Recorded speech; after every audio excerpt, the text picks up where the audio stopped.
Alors, septembre, octobre, tac tac. On est le 1er novembre. Putain, ça fait plus d'un mois que j'ai pas filmé pour Arthur en balade. À moins que je sois pas là. Ça fait au moins un mois que je n'ai pas filmé pour Arthur en balade. Bon, Yulen. Est-ce qu'on va aujourd'hui? Michoacán. Dia de los Muertos à Michoacán 2017. C'est parti.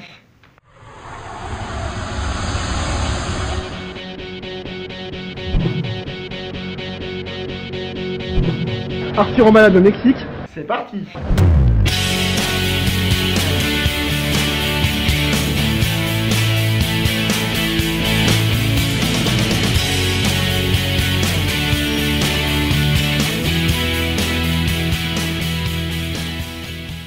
Soy el fuego que...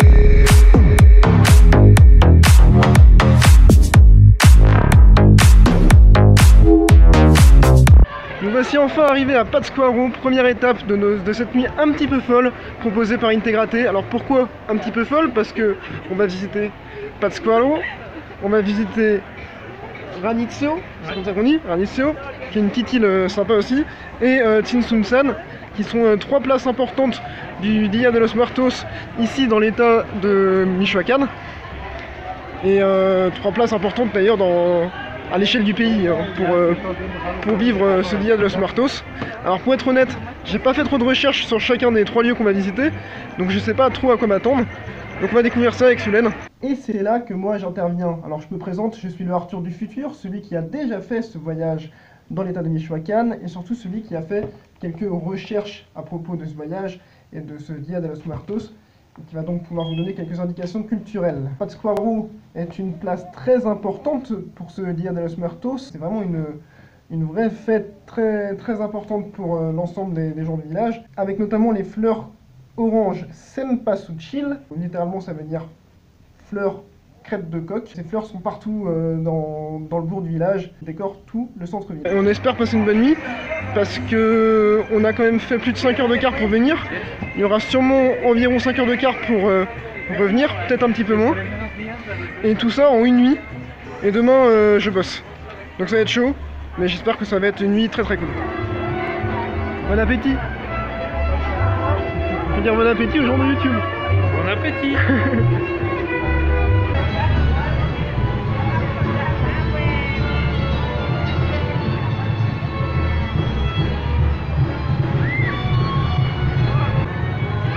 Ils sont chiants ces enfants de demander de l'argent.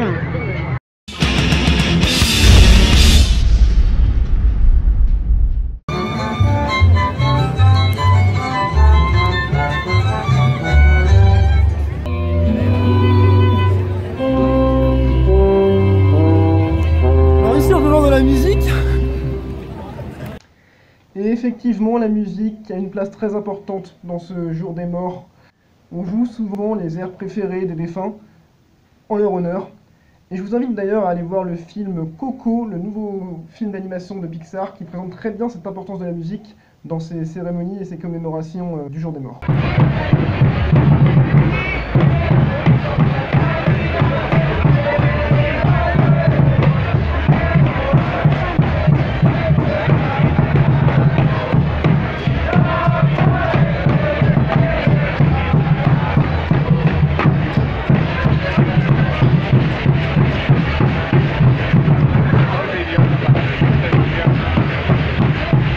Bon, et puis comme une fête des morts ici au Mexique sans maquillage n'est pas vraiment une fête des morts, j'ai craqué et je me suis fait maquiller. Si las cuentas te dan 10 baros.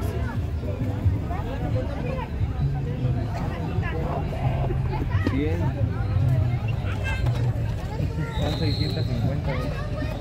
Cuéntala y no te invito a una botella. Hey yo, I once was a kid, all I had was a dream. More money, more problems, when I get it, I'ma pile it up. Now I'm dope on the bread, we get toast so fresh. How we flow, everybody get this style from us. Once was a kid with the other little kids. Now I'm ripping up shows and them fans going wild with us. Tell mommy I'm sorry, this life is a party. Remember you was a kid, reminisce days of the innocence. Now it's shitty bang, Google me the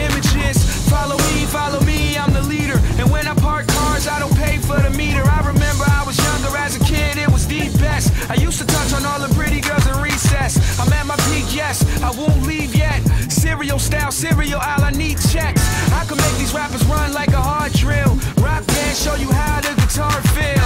And I could care less how y'all feel. I got a flow to make a do a cartwheel. This is that good, just puff it and relax, bro. And you could get it free, don't worry about the tax though. And Zampoon, thank you for the but I play around Burgundy. Arthur a fini de se faire maquiller. Tu veux te voir? Ah, ça fait bizarre avec la barbe en vrai. La moustache. On l'a coupé. Bah oui, mais ils m'ont dit ouais, y'a pas de problème. Ah ouais, c'est stylé. C'est pas mal. Putain, j'ai l'impression que j'ai les yeux noirs. Ça me donne un petit côté sombre. Première pause bouffe de la nuit. Et à mon avis, ce sera pas la dernière. Bon après, je sais pas ce qu'on mange. Mais bon, c'est bon et on a faim donc ça va. Bon alors là, on a fini notre première étape. Et maintenant en direction l'île de... Comment c'est pas l'île? Ranitio. Ranitio, merci. L'île de Ranitio qui sera notre deuxième étape de notre nuit la plus folle de ce séjour. L'île de Ranitio est située au centre du lac de Pátzcuaro. C'est une petite île très colorée qui a gardé ses coutumes indigènes mais qui malheureusement, à cause de l'ultra-tourisme, a perdu un petit peu de son charme qu'elle avait au départ. Putain mais ça prend vraiment des vidéos de merde.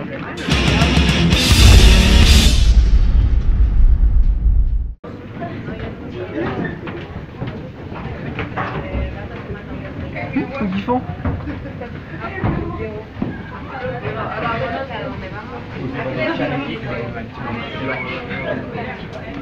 Voilà, du coup je vais vous raconter la traversée en bateau parce qu'il faisait bien nuit et les images ne rendent pas grand chose. Il y a un trafic énorme de ces petits bateaux sur lesquels on est environ une cinquantaine à chaque fois. Pourtant il est 1 h du matin et il y a énormément de trafic de ces bateaux sur tout le lac. C'était assez impressionnant, ces bateaux colorés avec des lumières et tout. Assez impressionnant et assez déroutant parce qu'il était quasiment 1 h du matin à ce moment-là. Et au détour d'un virage, comme un mirage, on voit apparaître l'île au milieu du lac. Non sérieusement c'était vraiment impressionnant, c'était toute cette lumière, car il y a une concentration très importante de lumière sur cette île qui apparaît comme ça sur le lac.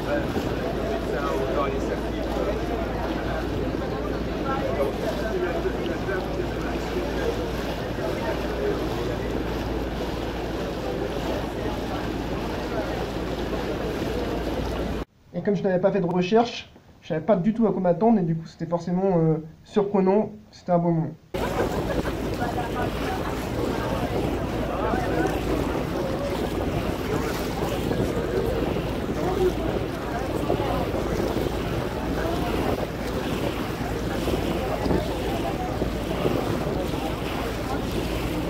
On descend alors du bateau et direct on achète des tamales. Alors c'est une spécialité de Michoacán, c'est en fait des papillotes amérindiennes. Vous allez voir qu'en fait on a été un peu déçus. Une dégustation des tamales. Excellent. C'est vrai, tu trouves ça excellent? Non.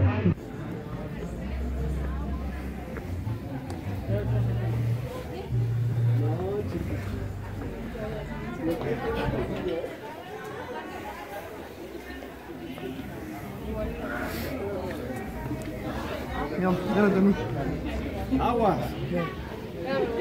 C'est mes apôtres qui sont en train de regarder un match de foot.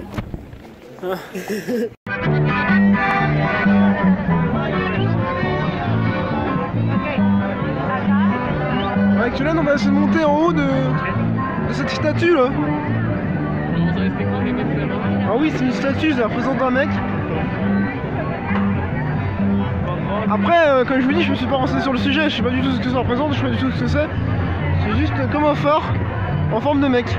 Il s'agit en fait de la statue de José María Morelos, un révolutionnaire mexicain. Cette statue a été érigée en 1933 en son honneur sur l'île de Ranitio. Et là on est tout en haut de l'île...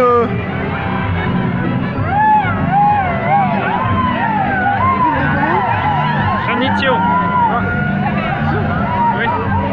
Il est fort pour les noms. Il n'est pas fort pour les prénoms des gens, mais pour les noms de lieux, il est fort. Okay. On est tout en haut de l'île. Et derrière, c'est le lac qu'on a traversé tout à l'heure.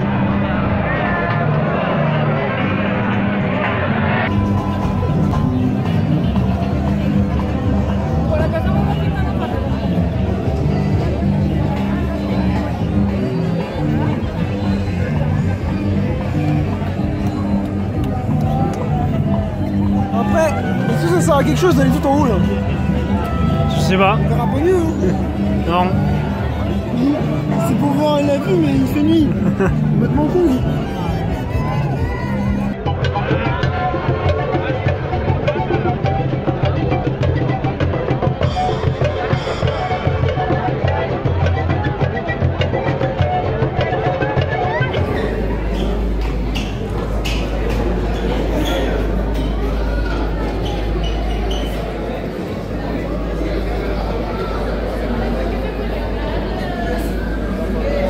Étant donné qu'il nous reste qu'une demi-heure avant de revenir au bateau, à mon avis on n'arrivera pas en haut.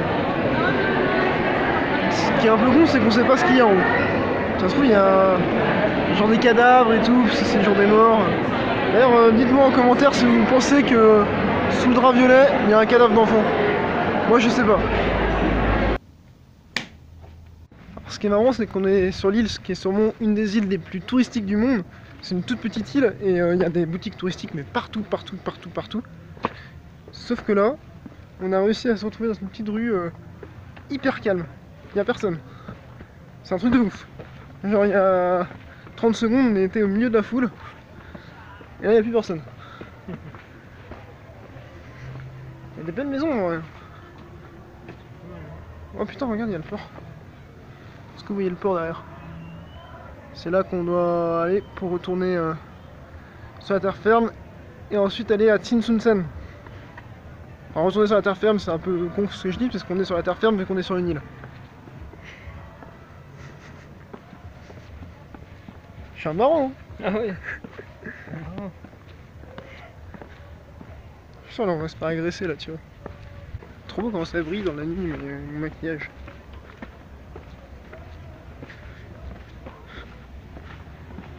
Voilà, tu vois, voilà. Ouais, mais justement, c'est le but.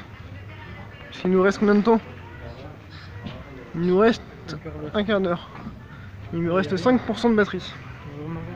Derrière là, vous pouvez voir la statue qu'on a failli escalader, enfin dans laquelle on a failli monter, mais on n'a pas eu le temps. Et en fait, à l'avant de cette statue, il y a toute la zone touristique.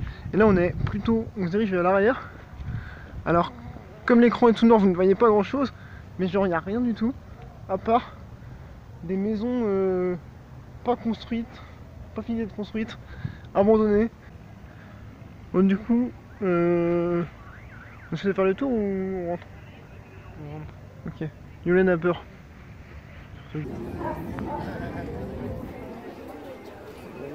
Jusqu'à là-bas.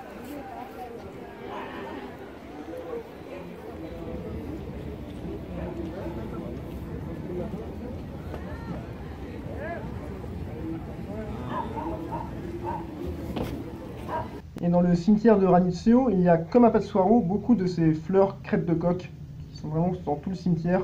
Et il y en a d'ailleurs partout dans cette nuit, on a vu vraiment partout ces fleurs. Typiquement, c'est le genre d'endroit où on peut dire qu'on est dans la foule. Il y a du monde. On vient d'arriver à Tsinsunsen, troisième étape de notre nuit. Il est 2h30, on est bien fatigué. C'est pour l'instant la seule chose qu'on peut vous dire. Seulement que Tsinsunsen, ce serait, d'après ce qu'on a compris, une place archéologique où il y a notamment la mairie de l'ancien village qu'il y avait ici, qui appartenait à un peuple amérindien qui se nomme Tsinsunsen. Bon, j'en sais rien. Putain, je suis crevé. Alors, mais pas du tout. Tsinsunsen est une des capitales du royaume Purépecha. Les ruines que vous allez voir sont en fait celles d'un ancien centre cérémoniel composé de 5 pyramides rondes appelées les Yucatas. Et voilà à quoi ça ressemble. Vous voyez rien.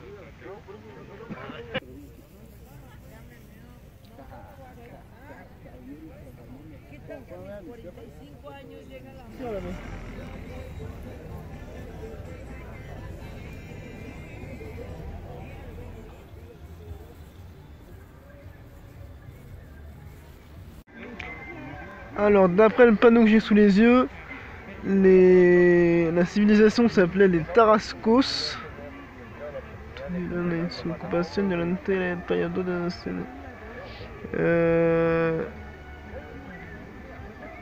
Pendant 600 ans,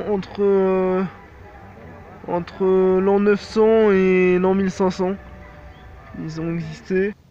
Oh non mais vas-y, mais ferme ta gueule, tu dis de la merde. Non, en fait, il y a très peu d'indices sur ces cultures, sur le royaume des Purépecha. On ne sait pas trop quand est-ce qu'a commencé cette communauté. Ce que je peux vous dire, c'est que Tzintzuntzan, c'est ici que l'évêque Vasco de Quiroga a été envoyé en premier pour rétablir la confiance entre les Amérindiens et les conquistadors espagnols, parce qu'en fait, il y a un de ces conquistadors espagnols, le conquistador Guzman, qui a commis des massacres énormes au milieu du XVIe siècle, et du coup la confiance était totalement rompue.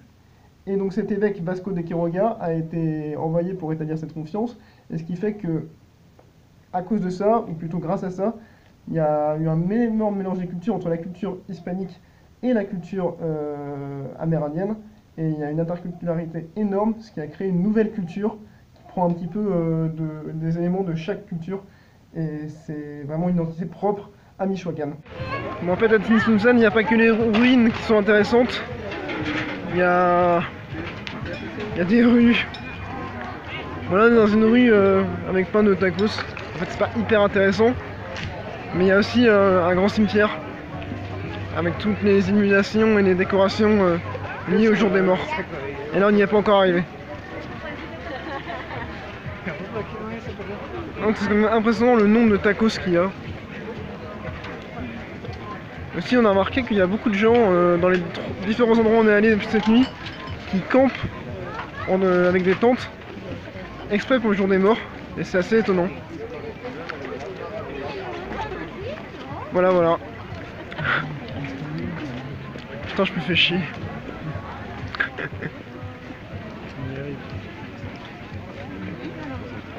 Il me reste 3% de batterie aussi.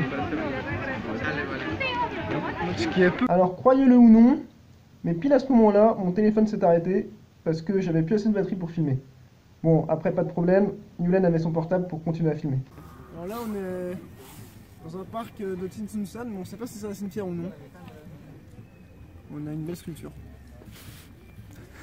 C'est tout? Si, ce que je peux rajouter, c'est que ici, dans l'état de Michoacán, il y a vraiment une interculturalité énorme entre la culture hispanique, qui vient d'Europe, donc tout ce qui est chrétienté, etc., et la culture d'ici, avec tout ce qui était les croyances qu'il y avait ici avant l'arrivée des Espagnols. Et ça a créé une nouvelle culture très importante. Et c'est ça qui forme l'identité de cette région, mais aussi de tout le pays.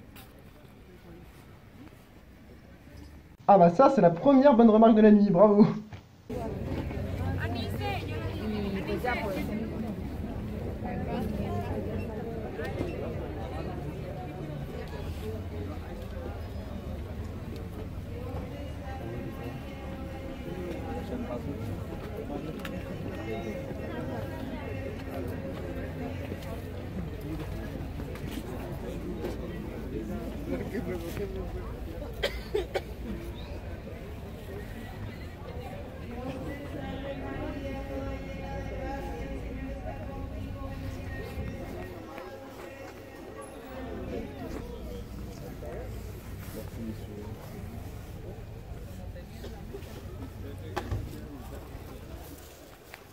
Le cimetière de Tzintzuntzan était vraiment très impressionnant avec toutes ces fleurs, toujours les mêmes fleurs oranges, crêpes de coq.